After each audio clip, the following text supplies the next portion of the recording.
Hi everyone, Janie here, and today I'm going to be making an oval easel card and more using this InLoveArts Winter Gloves cutting die set.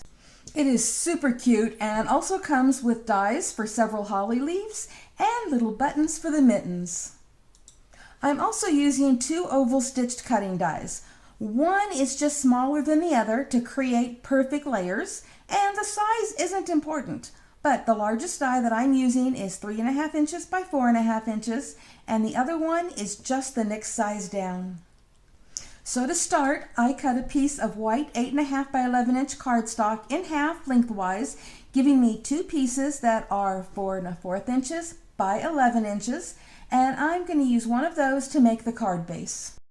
So with the 11-inch side across the top, I'm scoring it at 5.5 inches and folding it in half to create the card base. And next, while it's folded, I'm using the large stitched oval die and making sure that it's a little past the fold so that after we cut it, it still folds like a card. And this is a technique that you can use with almost any shape cutting die. Next, I'm laying that on my scoreboard and seeing what the halfway point is there at the fold, and I will then be scoring halfway between the fold and the end of the card. And then I fold on that score line to create the easel that the front of the card will be adhered to. Next, I'm using that same large oval cutting die, and I'm cutting the blue glitter cardstock that I'll be using for the back layer of the front of the card.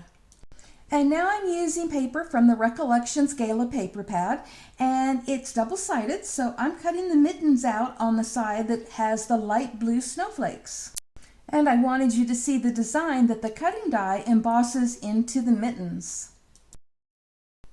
And now I'm turning that same piece of paper over to the blue and white striped side and cutting out the cuffs for the mittens. And if I forgot to mention it before, I'm using my Sizzix Big Shot Switch Plus to do the die cutting. And if you're interested, I will have a link to this below in the description box. And now I'm cutting out the holly leaves and the buttons from a scrap piece of white cardstock, and I'll be coloring those with my Spectrum Noir TriBlend markers. Oh, and I just love that all those tiny little pieces just came right out. Now I'm removing the die cutting plate because I'm going to be embossing a piece of white cardstock that I die cut with the smaller oval, and I'm embossing that with snowflakes. And I think that's going to be so pretty, fitting perfectly in the center of the larger oval, leaving a perfect border. I'm also using that smaller oval die to cut another piece of paper from that same paper pad, and that piece is going to be used for the layer inside the card.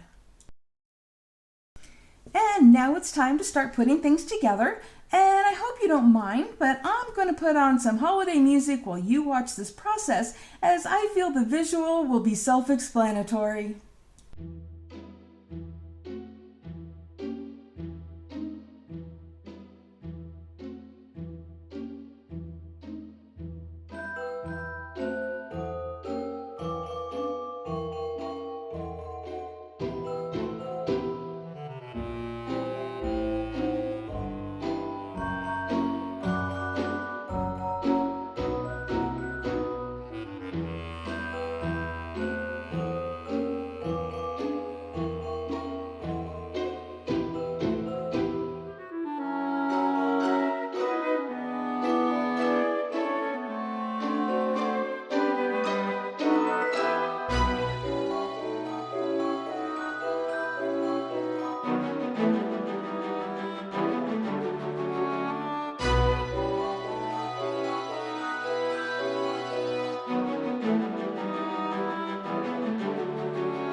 Okay, I'm coming back in at this point just in case you are new to easel cards so that I can explain that I'm using foam tape to pop up what I refer to as the stopper that holds the easel in upright position.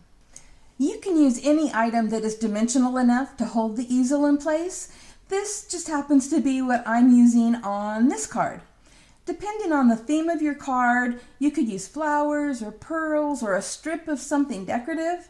There are so many possibilities, and it just needs to be dimensional enough for the easel to rest against.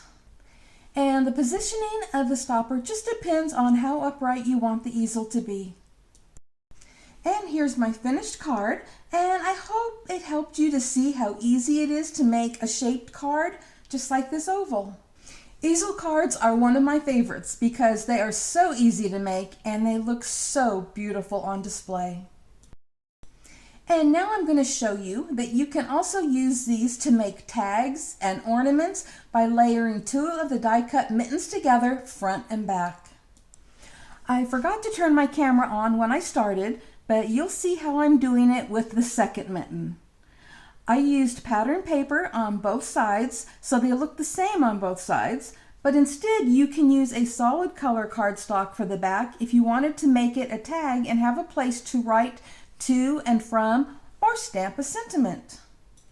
And I'm showing how I added the ribbon by gluing it between the layers, but you could also punch a hole in the top of the mitten to string ribbon or yarn or twine through.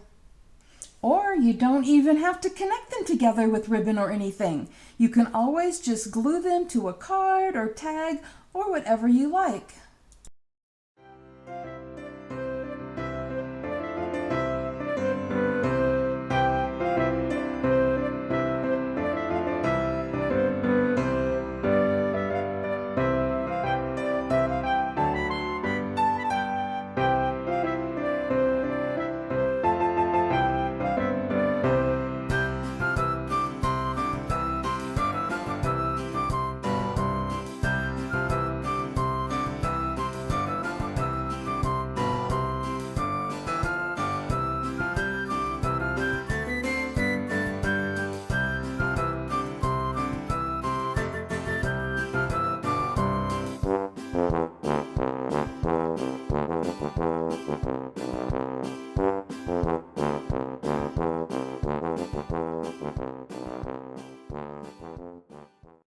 Well, as you can see, I'm using the holly leaves and buttons that I die cut, and I'm using my zig two-way glue pen to adhere them.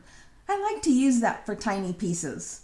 And I was having the darndest time with those because I had glue on my fingers and those tiny little pieces just wanted to stick to my fingers so bad.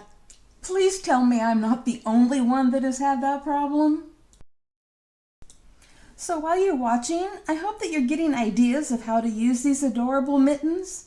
And right now, I'm thinking they would look great decorated in a shabby chic way, and I would have loved to have done that in this video, but I don't have all of my stuff to do that right now. But I just think there are so many possibilities for these, and I would love it if you would share some of your ideas below in the comments. When making tags or ornaments with something like ribbon holding them together, you can let the two mittens dangle separately, or you can attach them, which is what I'm going to do. I think I'm going to end up using these for an ornament. Thank you all so much for stopping by. I hope my tutorial was easy to follow, and I hope they gave you some ideas for your Christmas projects. There are links below to the die set that I used, as well as a 25% off discount code for InLoveArts should you decide to shop there. Happy crafting, everyone. Bye-bye.